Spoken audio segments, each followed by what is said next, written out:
सर्वांना नमस्कार. जय श्री कृष्ण. आपण सर्वप्रथम प्रार्थना म्हणूयात. वसुदेवसुतं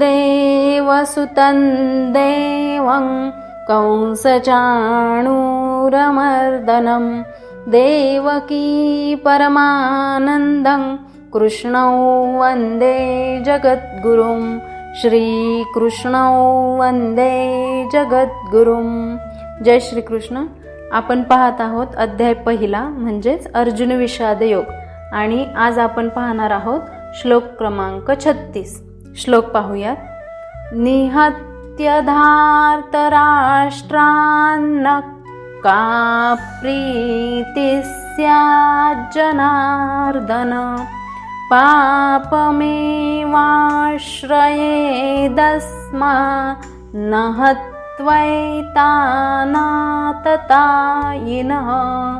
न त्वैतानाततायिनः. श्लोकाचा अर्थ पाहूयात. निहत्य म्हणजे ठार करून, धार्तराष्ट्रांना म्हणजे धृतराष्ट्रपुत्रांना, न म्हणजे आम्हाला, का म्हणजे काय, प्रीती म्हणजे आनंद, स्यात म्हणजे होणार आहे, जनार्दन म्हणजे सर्व जीवांचे पालन करता म्हणून जनार्दन, पापम म्हणजे पाप, एव म्हणजे खचित, आश्रयेत म्हणजे भागी होणार, अस्मान म्हणजे आम्हाला, हत्वा म्हणजे वध करून, एतान म्हणजे या सर्वांना, आतताईन म्हणजे आतताई किंवा आक्रमक. आणि श्लोकाचा संपूर्ण अर्थ असा आहे. हे जनार्दन, धृतराष्ट्राच्या मुलांना मारून आम्हाला कोणते सुख मिळणार, या आतताईंना मारून आम्हाला पापच लागणार. अर्जुन म्हणतो की हे कृष्णा, धृतराष्ट्राच्या मुलांना मारून आम्हाला सुख मिळणार नाही, उलट आतताईंना मारून आम्हाला पापच लागेल. अर्जुन नैराश्यात अडकल्यामुळे वेगवेगळे तर्क करत आहे, कारण सगळीकडे त्याला स्वतःचे नातेसंबंधच दिसत आहेत. आपल्या शास्त्रात आतताईपणाची 6 कृत्ये सांगितली आहेत, ती आपण पाहूयात. पहिले म्हणजे जो दुसऱ्याचे धन लुटतो. पांडवांचे सर्वस्व दुर्योधनाने हिरावून घेतले होते. दुसरे म्हणजे जो दुसऱ्याची जमीन हडपतो. दुर्योधनाने कपटाने द्यूतात पांडवांचे राज्य बळकावले होते.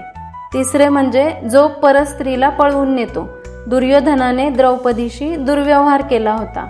चौथे म्हणजे जो शस्त्र चालवून दुसऱ्याला मारतो. दुर्योधन संपूर्ण सैन्यांनिशी पांडवासोबत युद्धासाठी उभा होता. पाचवे म्हणजे जो दुसऱ्याच्या घराला आग लावतो. दुर्योधनाने कुंतीसह पांडवांना लाक्षागृहात जाळून मारण्याचा कट केला होता. आणि 6वे म्हणजे जो दुसऱ्याला विष पाजतो. दुर्योधनाने बालपणीच भीमाला विष खायला घालून बुडवून मारण्याचा प्रयत्न केला होता. यापैकी कोणतेही एक कुकर्म केले तरी तो आतताईच ठरतो. इथे दुर्योधनाने तर सगळीच कुकर्मे केली होती. या आतताईंना मारून पाप लागेल अशी अर्जुनाची धारणा झाली आहे. आतताईंना मारण्याचे पाप केले तर तो भगवंतांपासून दूर जाईल असे त्याला वाटते, म्हणून युद्ध न करण्याची कारणे तो शोधत आहे. अशा आतताईंना मारणे हे सामान्य मनुष्याला शोभेल असेच आहे, पण अर्जुन हा सामान्य मनुष्य नव्हता. स्वभावताच तो साधू वृत्तीचा होता आणि त्याला अनुसरूनच तो त्यांच्याशी वागू इच्छित होता. पण अशा प्रकारची साधू वृत्ती क्षत्रियांसाठी योग्य नसते. जरी राज्यकारभारातील व्यक्तीने साधुवत असणे आवश्यक असले तरी त्याने भ्याड मात्र असू नये. उदाहरणार्थ भगवान श्रीराम हे साधू वृत्तीचे होते, पण त्यांनी कधीच भ्याडपणा दाखविला नाही. सीतामाईचे अपहरण करणारा रावण आतताई होता, पण प्रभूंनी त्याला बरोबर धडा शिकविला. अर्जुनाच्या बाबतीत मात्र त्याच्या विरुद्ध जे आक्रमक आतताई होते ते त्याचे स्वतःचे पितामह, गुरुजन, मित्रगण, नातू, पुत्र इत्यादी होते.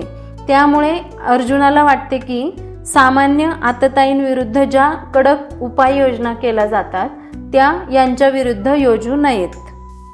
गुन्हेगाराला शासन देणाऱ्याला कधीच पाप लागत नाही, ते त्यांचे कर्तव्यच असते.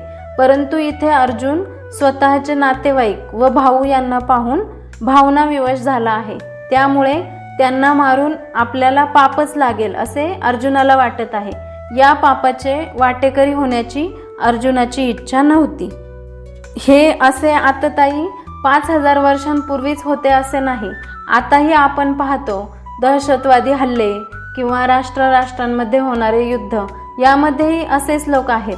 त्यामुळे अशा अतिरेकी किंवा आतताई लोकांना मारल्यामुळे इतर लोकांना त्याचे पाप लागत नाही, कारण ते त्यांचे कर्तव्यच असते. जसे की एखाद्या अतिरेक्याला पकडून न्यायाधीशांनी त्याला फाशीची शिक्षा दिली तर त्याचे पाप न्यायाधीशांना लागत नाही.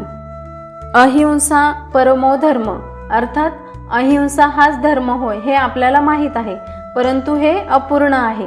अहिंसा परमो धर्म, धर्म हिंसा तथैवच, अर्थात अहिंसा परमधर्म आहे, परंतु धर्मरक्षणार्थ केलेली हिंसा त्याहून श्रेष्ठ आहे.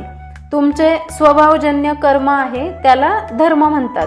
मानव धर्माचे रक्षण करण्यासाठी हत्या करावी लागली तरी तीही धर्मात समाविष्ट होते. तेव्हा फक्त अहिंसा परमो धर्म मानून चालत नाही, तर त्याच्या पुढचे वचन धर्म हिंसा तथैवच देखील मानावे लागते. आपल्या आप्तांना मारू नये असा विचार अर्जुनाच्या मनात चालू आहे.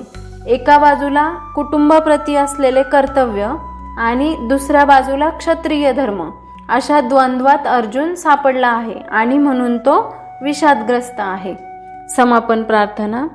योगेशं सच्चिदानन्दं वासुदेवं व्रजप्रियं धर्मसंस्थापकं वीरं कृष्णं वन्दे जगद्गुरुं.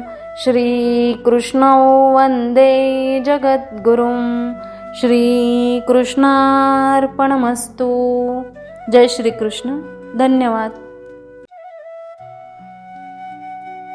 व्हिडिओ आवडला असेल तर लाईक करा, शेअर करा आणि अध्यात्म वाटिका या चॅनलला सबस्क्राईब करा. तसेच नवनवीन व्हिडिओजचे अपडेट्स मिळवण्यासाठी बेल आयकॉनला क्लिक करा.